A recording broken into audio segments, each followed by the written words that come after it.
Welcome to focus Anantha news. ముందుగా headlines. మహిళలకు good news. రేపటి నుంచే నెలకు 1500 రూపాయలు దరఖాస్తు. అర్హతలీవే.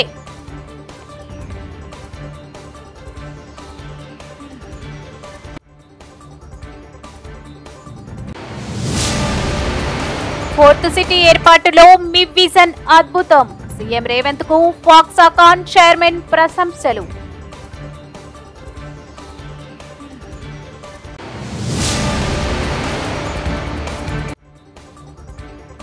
సీఎం బావకు బాలకృష్ణ రిక్వెస్ట్ నెరవేరేనా?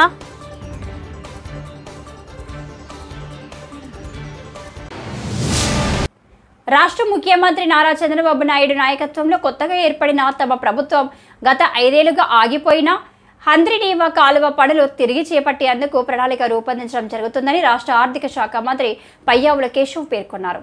శుక్రవారం అనంతపురం నగరంలోని బిగ్ అతిథి గృహంలో హంద్రీనీవా కాలువ పనులపై హెచ్ఎస్ఎస్ఎస్ అధికారులతో మంత్రి సమీక్ష నిర్వహించారు. ఈ సందర్భంగా మంత్రి పయ్యావుల కేశవ్ మాట్లాడుతూ హెచ్ఎన్ఎస్ఎస్ కింద తొలి దశలో జిల్లాలో ఉర్వకొండ వరకు ఉన్న మెయిన్ కెనాల్ను విస్తరించడం, దాని తర్వాత హోతూరు చాబాల కెనాల్ను పునరుద్ధరించడం, అనంతరం కింద ఉన్నటువంటి చీకుదుర్తి లత్తవరం కెనాల్, వ్యాసపురం రేణుమాకులపల్లి వరకు ప్రతి కెనాల్ని పునరుద్ధరించుకుంటూ రావడం చేపడుతున్నామన్నారు. జిల్లాలోని జీడిపల్లి వరకు కూడా 3850 క్యూసెక్కుల వరకు నీటిని తీసుకెళ్లే సామర్థ్యాన్ని పెంచేలా ఆగిపోయిన కెనాల్ వెడల్పు చేసే కార్యక్రమాన్ని పూర్తి స్థాయిలో ఏర్పాటు చేసేందుకు ప్రాథమిక ప్రణాళికలు రూపొందించుకుంటున్నామన్నారు.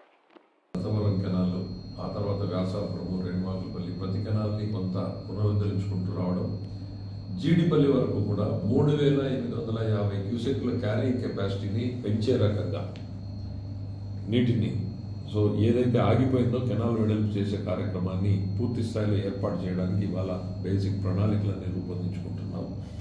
దాని తర్వాత ఆ సెకండ్ ఫేజ్లో జిల్లాకు ఇతర ప్రాంతాలకు సంబంధించి మణక్సిర బ్రాంచ్ కెనాల్కి నీళ్ళు ఎట్లా తీసుకెళ్ళాలి, లేకపోతే బీటీపీ ప్రాజెక్టు అప్పర్ పేరులు, ఇవన్నీ కూడా మళ్ళీ ఫేజ్ 2లో కూడా ఏం చేయాలి అనేటువంటివి దాని మీద కూడా ఒక యాక్షన్ ప్లాన్ రెడీ చేసుకోవడం జరుగుతూ ఉంది. సాధ్యమైనంత తొందరలోనే ముఖ్యమంత్రి గారి దృష్టికి ఇవన్నీ తీసుకెళ్తాం. ఆయన వీటిల్లో ఇంకా ఏమైనా ముఖ్యమంత్రి గారు ఇచ్చేటువంటి సూచనలు, సలహాలు, ఆయన ఇచ్చేటువంటి ఆదేశాలన్నీ కూడా తీసుకున్న తర్వాత తొందరలోనే జిల్లాకు ఒక పకడ్బందీ యాక్షన్ ప్లాన్ని రెడీ చేస్తామనేటువంటిది అందరికీ తెలియజేస్తాం. ములుగు జిల్లా వెంకటాపురం మండలం నర్సాపూర్ నుండి రాజేశ్వరరావుపల్లి జూబ్లీ నగర్కు వెళ్లే రోడ్డు మోకాల లోతు గుంతలమయంగా మారడంతో ప్రజలు తీవ్ర ఇబ్బందులకు గురవుతున్నామని తెలిపారు. నర్సాపూర్ నుండి రాజేశ్వరరావుపల్లి రోడ్డుకు మోక్షం ఎప్పుడు కలుగుతుందని, ములుగు జిల్లా కేంద్రానికి కేవలం 7 కిలోమీటర్ల దూరంలో ఉన్న ఈ రోడ్డు నిర్మాణ పనులు జరగకుండా గత 3 సంవత్సరాల నుండి అడ్డుకుంటున్నది ఎవరని ఈ 3 గ్రామాల ప్రజలు ఆగ్రహం వ్యక్తం చేస్తున్నారు. ఇది ములుగు జిల్లా అధికార యంత్రాంగ నిర్లక్ష్యమా లేక కొంతమంది స్వార్థపు రాజకీయ నాయకుల కుట్రన అర్థం కావడం లేదని ఆందోళన చెందుతున్నారు. మహారాష్ట్ర, తెలంగాణ రాష్ట్రాల సరిహద్దులను కలుపుతూ వెళ్లే నేషనల్ హైవేకు కేవలం 10 కిలోమీటర్ల దూరంలో ఉంది. మరియు ఛత్తీస్గఢ్, తెలంగాణ రాష్ట్రాలను కలుపుతూ వెళ్లే నేషనల్ హైవేకు కేవలం 7 కిలోమీటర్ల దూరంలో నిరంతరం రద్దీగా ఉండే ఈ రోడ్డు నిర్మాణ పనులను అధికారులు జాప్యం చేయడం పట్ల పలు అనుమానాలకు దారితీస్తుందని అన్నారు. ఈ రోడ్డు గుండా కేవలం 20 కిలోమీటర్లు ప్రయాణించి ఈ 3 రాష్ట్రాలను కలుపుతూ వెళ్లే 2 నేషనల్ హైవేలని చేరుకోవచ్చని తెలిపారు. ప్రజల శ్రేయస్సు ముఖ్యమని చెప్పే ప్రభుత్వాలు మరియు ప్రజల కోసం పనిచేసే అధికారులు ప్రజా సమస్యలను తుంగలో తొక్కి మట్టి మాఫియాకు కొమ్ము కాయడం సిగ్గుచేటని ఈ సందర్భంగా ప్రజలు తెలియజేశారు. రాజకీయ నాయకులు కేవలం ఎన్నికలు వచ్చినప్పుడు మాత్రమే తమ గ్రామాల్లోకి వచ్చి తమకు తప్పుడు హామీలిచ్చి మమ్మల్ని కేవలం ఓటు వేసే యంత్రాల వలె ఉపయోగించుకుంటున్నారని, అవసరం తీరాక మా గ్రామాల వైపు చూసే అధికారులే కరువయ్యారని ఈ సందర్భంగా వారన్నారు. జూబ్లీనగర్, రాజేశ్వరరావుపల్లి గ్రామాల ప్రజలు ఆసుపత్రికి వెళ్లాలన్నా లేదా నిత్యావసర సరుకులకు వెళ్లాలన్నా ములుగు జిల్లా కేంద్రానికి వెళ్లవలసి ఉంటుంది. కానీ ఈ గ్రామాల నుండి ములుగు జిల్లా కేంద్రానికి వెళ్లే రోడ్డు మోకాల లోతు గుంతలమయంగా మారడంతో ఆర్టీసీ బస్సుల సర్వీసులు కూడా గత 3 సంవత్సరాల నుండి నిలిపివేయడంతో ప్రజలు ద్విచక్ర వాహనాలపై లేదా కాలినడకన వెళ్లవలసి వస్తుందని, ద్విచక్ర వాహనాలపై ప్రయాణిస్తున్న సందర్భాల్లో ప్రమాదాలకు గురై దెబ్బలు తగిలి ఆసుపత్రి పాలైన సందర్భాలు చాలా ఉన్నాయని, తమ సమస్యలను సంబంధిత అధికారులకు చాలాసార్లు తెలియజేసినప్పటికీ ఎలాంటి చర్యలు తీసుకోకుండా నిమ్మకు నీరెత్తినట్లు వ్యవహరిస్తున్నారని ప్రజలు వాపోతున్నారు. అంతేకాకుండా వర్షం కురిస్తే చాలు తమ పిల్లల పాఠశాలకు కాలేజీకి వెళ్లాలంటే స్కూల్ బస్సులు రావడం లేదని, ఒకవేళ వచ్చినా తమ పిల్లలు సాయంకాలం ఇంటికి చేరుకునే వరకు ప్రాణాలను అరచేతిలో పెట్టుకుని భయభ్రాంతులకు గురి కావాల్సి వస్తుందని విద్యార్థుల తల్లిదండ్రులు ఆందోళనకు గురవుతున్నారు. ఈ కాంట్రాక్టర్ అగ్రిమెంట్ని రద్దు చేసి మరొకరికి ఇచ్చి రోడ్డు పనులను ప్రారంభించాలని, లేనిచో మట్టి లారీలను అడ్డుకుంటామని ప్రజలు తమ గోడును అధికారులకు విన్నవించుకుంటున్నారు. అంతేకాకుండా గ్రామాల రోడ్డు సమస్యలను ములుగు ఎమ్మెల్యే మరియు స్త్రీ శిశు సంక్షేమ శాఖ మరియు గ్రామీణ అభివృద్ధి శాఖ మంత్రివర్యులు సీతక్క దృష్టికి తీసుకువెళ్లేలా ఆందోళన చర్యలు చేపడతామని, ఈ 3 గ్రామాల ప్రజలు మరియు ఈ రోడ్డు గుండా వెళ్లే వాహనదారులు, స్కూళ్ల కాలేజీల యాజమాన్యం డిమాండ్ చేస్తున్నామని ఈ సందర్భంగా తెలియజేశారు. గంజాయి సేవిస్తున్న యువకులను పోలీసులు అదుపులోకి తీసుకున్న ఘటన సిద్దిపేట జిల్లా కొమరవెల్లి గ్రామ శివారులో చోటు చేసుకుంది. శుక్రవారం కొమరవెల్లి పోలీస్ స్టేషన్లో సిఐ ఎల్ శ్రీను మీడియా సమావేశం ఏర్పాటు చేశారు. సిఐ శ్రీను తెలిపిన వివరాల ప్రకారం కొమరవెల్లి గ్రామ శివారులో గంజాయి సేవిస్తున్నట్లు వచ్చిన సమాచారం మేరకు పోలీసులు ఘటనా స్థలానికి వెళ్లగా 3 యువకులు గంజాయి సేవిస్తూ పట్టుబడ్డారు.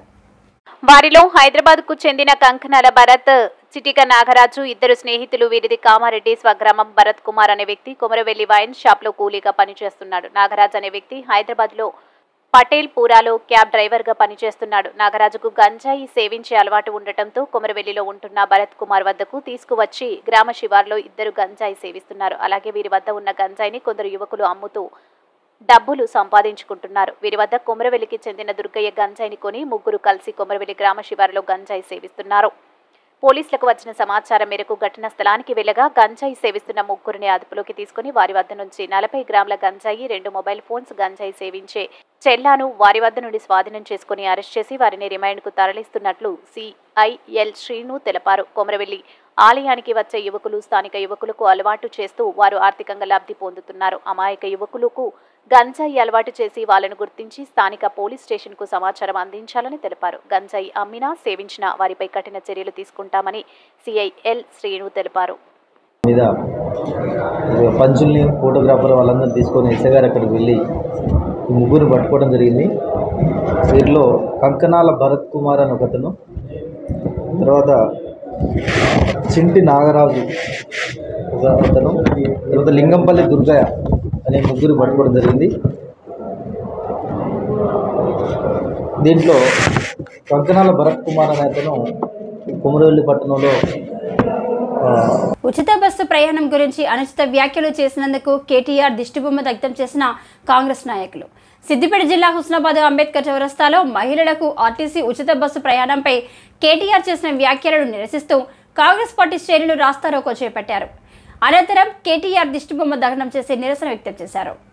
గత బీఆర్ఎస్ ప్రభుత్వంలో మహిళలను చిన్న చూపు చూశారని, ఇప్పుడు కాంగ్రెస్ ప్రభుత్వం మహాలక్ష్మి పథకంతో మహిళలకు సముచిత స్థానం ఇస్తుంటే బీఆర్ఎస్ నాయకులు ఓర్వలేనితనంతో అనుచిత వ్యాఖ్యలు చేస్తున్నారని కాంగ్రెస్ మహిళా కార్యకర్తలు ఆరోపించారు. వెంటనే బేషరతుగా కేటీఆర్ చేసిన వ్యాఖ్యలను వెనక్కి తీసుకుని మహిళలకు క్షమాపణ చెప్పాలని డిమాండ్ చేశారు. అంబేద్కర్ చౌరస్తాలో మహిళా సోదరులు, కాంగ్రెస్ వాదులు, మాజీ మంత్రి కేసీఆర్ కొడుకు చేసినటువంటి అనుచిత వ్యాఖ్యలు తెలంగాణలో ఇంచుమించు 9 నెలలు అవుతా ఉన్నాయి. తెలంగాణ రేవంత్ రెడ్డి గారి ఆధ్వర్యంలో కాంగ్రెస్ ప్రభుత్వం ఫ్రీ బస్సు మహిళలకు ఏర్పాటు చేసింది ఆర్టీసీ. దానికి మన స్థానిక శాసనసభ్యులు, రాష్ట్ర రవాణా శాఖ మంత్రి, బీసీ సంక్షేమ శాఖ మంత్రి ప్రభాకరన్న గారు మంత్రిగా ఉన్నారు. మరి ఏం మాట్లాడుతూ ఉన్నారంటే 10 ఏళ్ళు ఈ రాష్ట్రాన్ని, ప్రతి రంగాన్ని అవమానపరిచి ఆ రంగాలను అన్నింటినీ నిర్వీర్యం చేసి ఆర్థికంగా అవన్నింటినీ అడుగంటించి ఇవాళ మంచి సంక్షేమ పథకాన్ని, మహిళలకు ఫ్రీ పోయేటువంటి పథకాన్ని అవహేళన చేస్తూ మాట్లాడినటువంటి విషయాలను మనం మీడియాలలో, ఎలక్ట్రానిక్ మీడియా, ప్రింట్ మీడియా, పేపర్లలో మనం చదువుతూ ఉంటాం. ఏం మాట్లాడుతాడు, వెల్లిపాయ పొట్టు తీస్తారు, డిస్కో డ్యాన్సులు చేసుకొని మాకేం అభ్యంతరం లేదంటారు. అంటే మహిళలంతా అంత చిన్న కనపడుతుందా? 5 కోట్ల తెలంగాణలో 2.5 కోట్ల